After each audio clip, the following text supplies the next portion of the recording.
Hey guys, this is Torrent. Today we're going to be talking about some Commander cards that you should be picking up in May of 2025. So there's some huge stapley cards that have now been printed and are much cheaper than they were previously. Some have had some huge drops, and while they are insane drops, I do expect a bunch of them to go back up in price. Hence why I'm suggesting for you guys to pick them up now prior to them kind of going back up, keeping in mind that I'm suggesting it from the point of view of buying them for you to be able to use in your decks, not to buy them and then resell them later on. I just want to make sure that you guys have the option of being able to potentially get some of these big staple worthy cards prior to, them becoming just a bunch more expensive in the future. So let's get into it. The first one is, before we get into it, make sure you guys, if you are going to be purchasing any of these, go over TCG Player, support the channel. I'll put the link down below. You get cards, you get to support the channel. Some of the money comes over to me. That would be great. So first up, we've got Veyran, Voice of Duality. So Veyran previously got reprinted in OTJ Commander and kind of went down and then slowly kind of crept back up to that $7 mark. And now it's got reprinted again. It's back down to $1.16. We know the rest of the precons for the rest of the year. There's very unlikely they're going to see any for Veyran.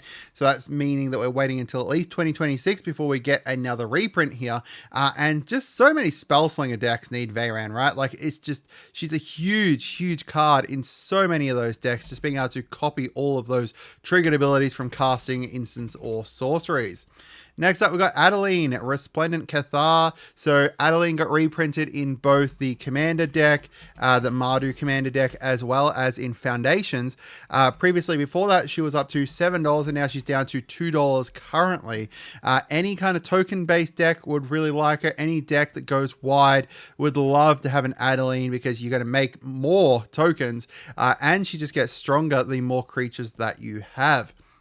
We've got the Conjurer's Closet. Conjurer's Closet, prior to Innistrad Remastered getting printed, was up to like $14. Got reprinted there, then got reprinted, I think there was like 3 or 4 different versions in Innistrad Remastered actually, and then also got reprinted within the Aether Drift Precon. So down to $1.92 currently. You can get an amazing art for it too. There's like a demon-based art where it's like this demon coming through a rift, which is really cool. I got that for my best friend for his demon flicker deck, so I'm really looking forward to that. We've got Gix Yawgmoth Praetor, a kind of group hug-esque kind of card, encouraging people to go hit each other, makes them, lose life potentially as well in exchange for them getting that card draw.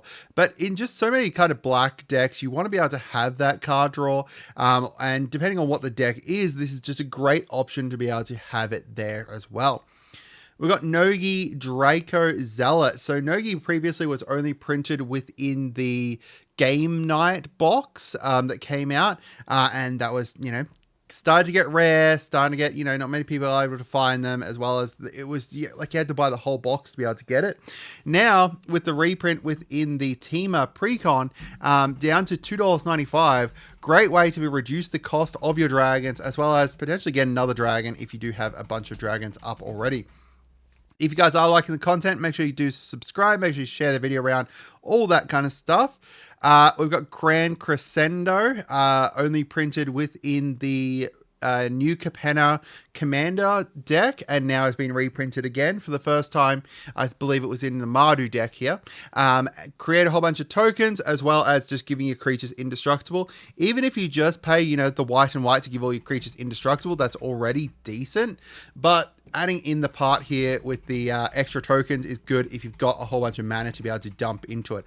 I'll talk about another option later for giving your creatures indestructible that I do think is slightly better in token decks, but we'll get to that in a sec.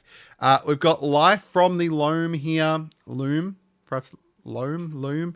Either way, was reprinted within the Sultai deck, allowing you to be able to return land from your graveyard to your hand.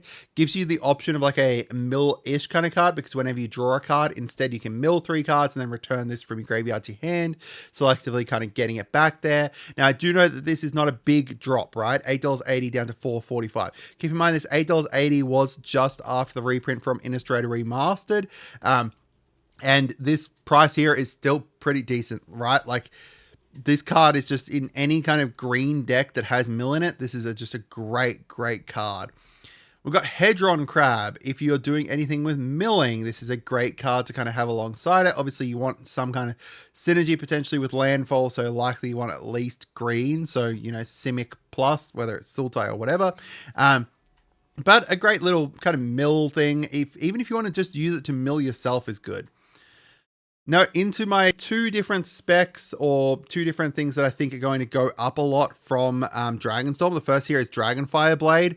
I just think this card's nuts. Now, I don't know if I'm kind of completely, crazy in thinking this, but Hexproof from monocolored overall is just crazy, right? 90%, I think, of removal that is like, single target is going to be monocolored, whether it's your Swords to Plowshares, your Path to Exile, your Generous Gift, whatever red's going to be doing, shooting stuff at you. It is very likely to be monocolored. Feed the Swarm, monocolored, right?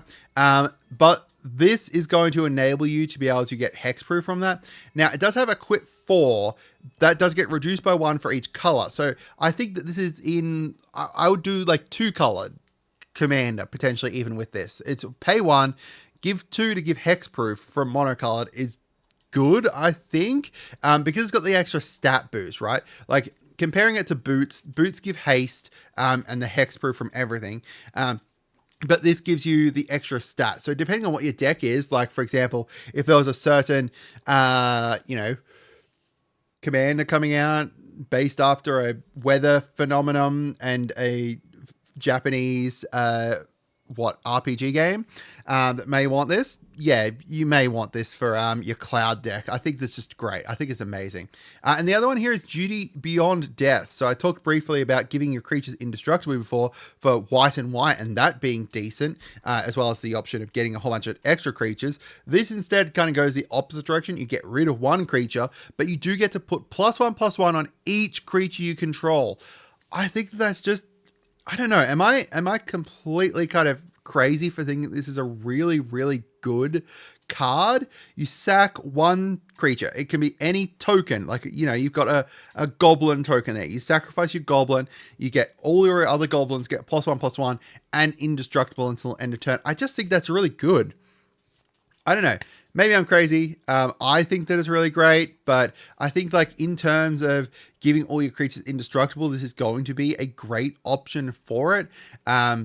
Yeah, I really love it. Let me know what you guys think. Let's have a look, actually, very briefly. I just want to have a look at what Dawn's Truce, because Dawn's Truce was one that came out with so that gives everything hexproof, and then also the indestructible.